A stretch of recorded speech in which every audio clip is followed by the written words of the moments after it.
Hello everyone. Today's my discussion is on topic of excitability curve or strength duration curve.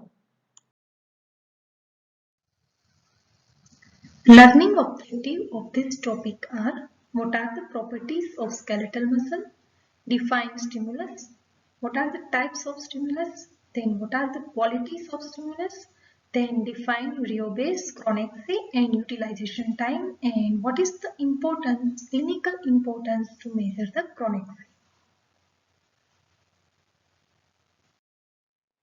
So there are certain properties of skeletal muscle like excitability, contractility, conductivity means that conduct the impulse, then summation, and skeletal muscle also shows tiredness, fatigue, and also shows absolute and refractory period, then all or non-low, and that is only obeyed by single motor unit. So what is the excitability? So definition: excitability is defined as reaction or response of tissue or irritation or stimulation, and it is a physiochemical change. Then what is the stimulus? Stimulus is the change in the environment and it is defined as an agent or influence or act which causes the response in an excitable tissue. Then what are the types of stimulus? There are four types of the stimulus: mechanical stimulus like pinching, then electrical stimulus, electric shock, then thermal stimulus while applying heated glass rod or ice piece, then chemical stimulus while applying chemical substances like acids. So these are the stimuli which can excite the tissue. Then electrical stimulus is commonly used for experimental purpose because of the following reason, like it can be handled easily, intensity or strength of the stimulus can be easily adjusted, duration of the stimulus can be easily adjusted, then stimulus can be applied to small area of the tissue, then damage caused to the tissue is nil or least.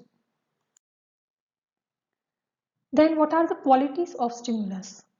So, whatever the excitation of the tissue, the stimulus must possess two characters. First is intensity or strength, then duration. So, intensity or strength of the stimulus is of 5 types depending upon the strength of stimulus. So, subminimal stimulus, minimal stimulus, submaximal stimulus, maximal stimulus, supramaximal stimulus. So subminimal stimulus or subthreshold stimulus is a stimulus that does not evoke a response. Then threshold stimulus is the minimum strength of the stimulus that is just sufficient to evoke a response, and this is known as minimal or liminal stimulus. A maximal stimulus produces maximum response.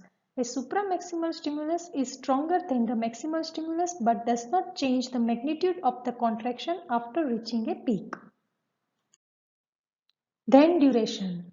So whatever may be the strength of the stimulus, it must be applied for a minimum duration to excite the tissue. However, the duration of the stimulus that depends upon the strength of the stimulus. Now for a weak stimulus, the duration is longer, and for a stronger stimulus, the duration is shorter. Now the relationship between the strength and duration of the stimulus is demonstrated by the excitability curve or strength duration curve. Excitability curve is the graph that demonstrates the exact relationship between the strength and duration of stimulus, and that is known as strength duration curve. Now what is the method to obtain this curve? Now in this curve, the strength of the stimulus that is plotted in volts vertically, means on this side, and duration is plotted horizontally in millisecond. Now to start with, a stimulus with higher strength or voltage 4 to 5 volt is applied. The minimum duration taken by the stimulus with particular strength to excite the tissue is also noted. Then the strength and duration are plotted in the graph. Then the strength of the stimulus is decreased and the duration is determined. Like this, the voltage is decreased gradually and the duration is determined every time. All the results are plotted and this type of the curve is obtained, and this one is known as strength duration curve. Now this A curve is for nerve and B is for muscle. R means rheobase. Then this one is a utilization time and C means chronaxie. So what are the characteristic features of this curve? The shape of the curve is similar in almost all the excitable tissue, and there are certain important points are observed in this curve are rheobase, utilization time and chronaxie. So what is the rheobase? Rheobase means the minimum strength of the stimulus which can excite the tissue. The voltage below this cannot excite the tissue, whatever may be the duration of stimulus. Then utilization time. Utilization time is the minimum time required for the rheobasic strength of the stimulus to excite the tissue. Then what is the chronaxie? Chronaxie is the minimum time or duration required for the stimulus with double the rheobasic strength or voltage to excite the tissue. Then what is the importance of chronaxie? So measurement of the chronaxie determines the excitability of the tissue, and it is used to compare the excitability in different tissues. Longer the chronaxie, lesser is the excitability. Normal chronaxie in human skeletal muscle, that is about 0.08 to 0.32 millisecond. In frog skeletal muscle, it is about 3 millisecond. Then there are a certain variation in the chronaxie. So chronaxie, that is 10 times more in skeletal muscle of infant than in the skeletal muscle of adults. And chronaxie is shorter in red muscle than in the pale muscle. Chronaxie is shorter in homeothermic animals than in poikilothermic animals, and it is short during the increased temperature and it is prolonged during the cold temperature.